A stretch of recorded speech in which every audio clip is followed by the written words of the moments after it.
Assalamualaikum warahmatullahi wabarakatuh. Semangat pagi anak-anak sekalian. Mari kita pompa semangat belajar dimanapun kita berada. SD Islam Pamotan. Yes, yes, yes. Semangat, Allahu Akbar.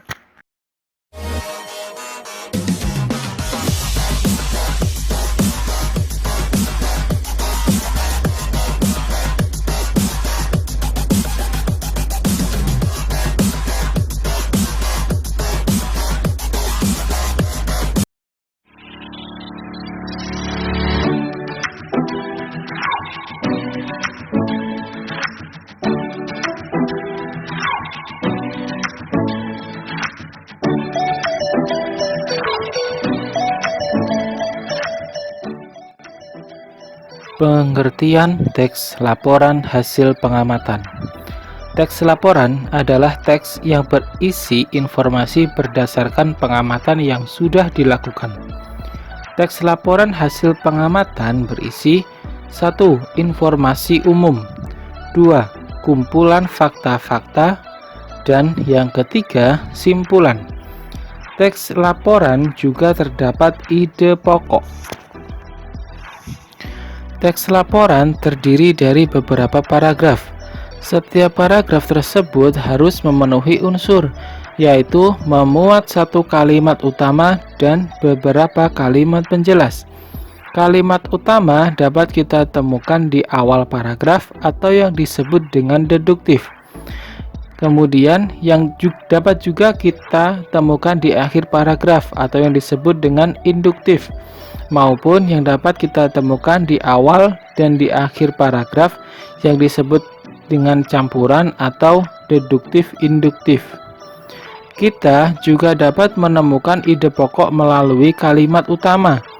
Ide pokok adalah kalimat yang menjadi inti atau dasar dan selalu dibahas di dalam sebuah bacaan. Ide pokok tersebut disebut juga gagasan utama atau gagasan pokok. Ide pokok dalam teks laporan. Ide pokok dalam suatu paragraf dapat ditemukan dengan langkah-langkah berikut. 1. Bacalah isi paragraf dengan seksama. 2. Temukan kalimat utama dan kalimat penjelas. 3. Tentukan informasi yang terdapat dalam kalimat utama. Simpulan teks laporan.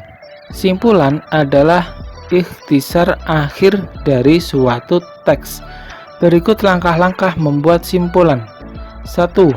Bacalah teks secara keseluruhan.